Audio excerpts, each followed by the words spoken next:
$500 남기고 미국 진출. 김가영 인생 반전 스토리. 수많은 스포츠 영웅의 서사 가운데서도 김가영의 이야기는 유독 선명하다. 한 손에는 닳고 다른 큐, 다른 한 손에는 생계를 건 비행기표. 통장에는 $500 남짓, 그러나 눈빛엔 세계를 꿰뚫는 직진의 결기가 박혀 있었다. 누군가는 무모함이라 불렀고 누군가는 불가능이라 단정 지었다. 하지만 그녀는 알았다. 당구대 위의 하얀 공들이야말로 자신을 진짜 세계로 이끌어줄 유일한 여건이라는 사실을. 그래서 출발했다. 작별 인사 대신 연습을, 변명 대신 기록을, 우연 대신 운명을 선택한 채로. 이 드라마의 프롤로그는 인천의 한 당구장에서 열린다. 태권도장도, 피아노 학원도 아닌 아버지가 운영하던 당구장이 어린 김가영에게는 세상 전체였다. 유도 선수 출신인 아버지는 딸에게 천자문을 가르치고 바둑을 가르치듯 당구를 가르쳤다. 처음 잡은 큐는 분명 어색했을 것이다. 하지만 눈앞에서 탄생하는 궤적의 과학, 손끝의 미세한 감각, 소리 없이 풀리는 각도의 수수께끼는 소녀의 호기심을 무자비하게 사로잡았다. 사구 점수 400을 칠 때 아버지는 2000을 쳤다. 격차는 천문학적이었지만 그 격차가 바로 좌표였다. 더 잘하려면 더 정확해야 한다. 공의 중심을 본다는 건 결국 자기 중심을 세운다는 뜻이니까. 인천 사람들의 점수는 실제보다 짜게 잡는다는 이른바 짠물 당구서라도 그녀에게는 방패가 아니라 자극이었다. 허세 없이 묵묵히 결과로 말하는 법을 어린 나이에 이미 배웠다. 중학생이 되어 그녀는 단순한 소질의 단계를 넘어섰다. 아버지는 딸을 스포츠 선수로 키우기로 결심했고 그때부터 레슨은 훈련이 되었다. 체력의 근력 훈련을 기본으로 하루의 대부분을 당구대 위에서 보냈다. 365일 중 360일. 우승한 다음 날만 쉰다. 준우승이면 쉬는 날도 없다. 이 말도 안 되는 규율 속에서 그녀는 당구를 배우지 않았다. 삶을 배웠다. 포켓 종목으로 갈아탄 뒤 성인부대회에 첫 출전, 국가대표 선발, 아시아와 세계 무대 도전까지 모든 사건이 마치 하이스피드 재생 버튼을 누른 듯 휙휙 지나갔다.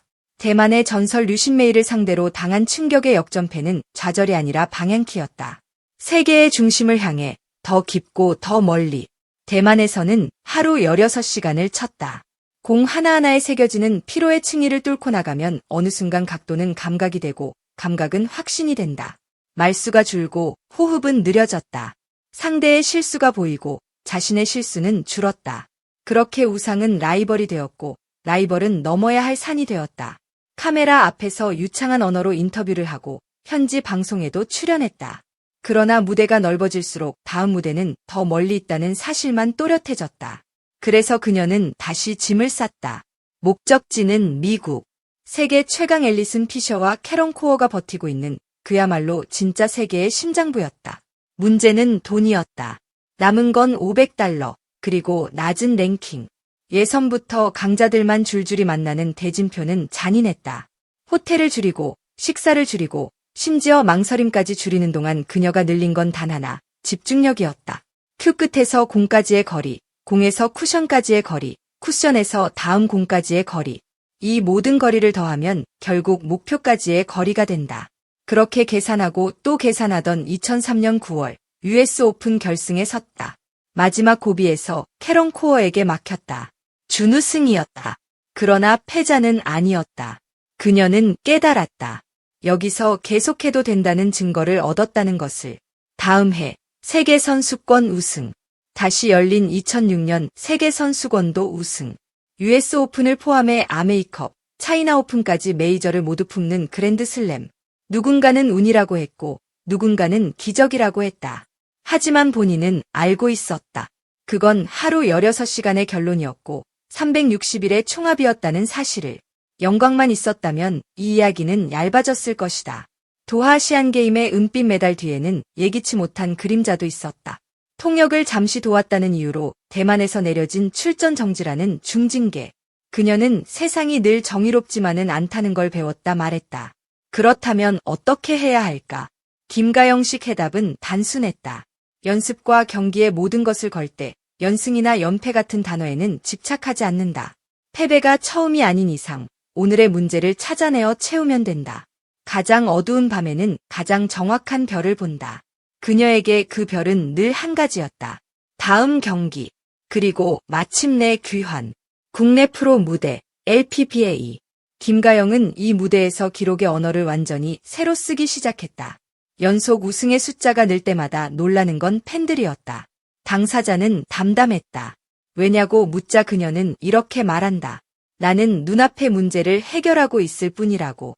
연승이 이어질 때도, 연승이 멈췄을 때도 초점은 같다. 오늘의 스탠스, 오늘의 스트로크, 오늘의 리듬. 그렇게 쌓인 오늘들이 8회 연속 우승이 되고 통산 15회 우승이 된다. 상금의 총합이 상징이 되는 순간에도 그녀는 숫자보다 자세를 고친다. 지금 이 순간 내가 놓치는 건 무엇인가? 그 질문이 그녀의 최강을 만든다. 무적의 선수에게도 버릇 같은 주문이 있다. 아버지의 목소리. 체력 훈련 게을리하지 마라. 근력 훈련 게을리하지 마라. 이 말은 어느새 그녀의 생체 리듬이 되었다. 많은 당구 선수들이 웨이트를 시작하기 전부터 그녀는 이미 몸을 만들고 있었다.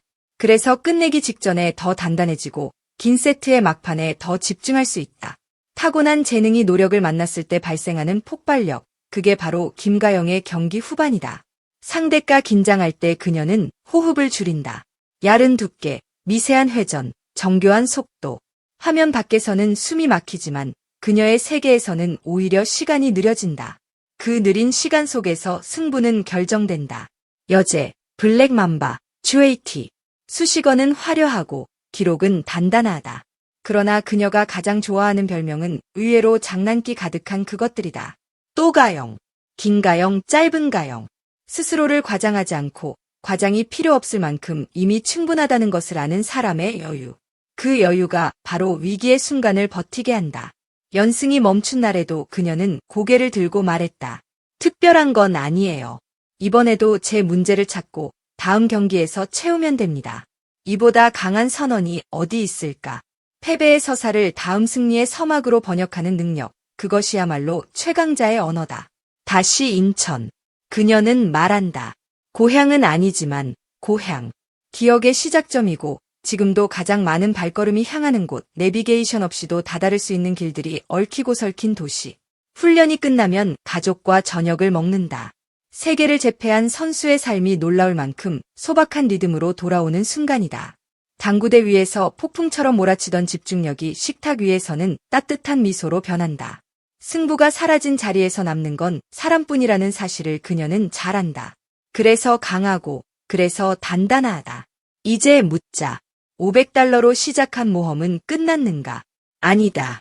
그것은 첫 장에 불과했다.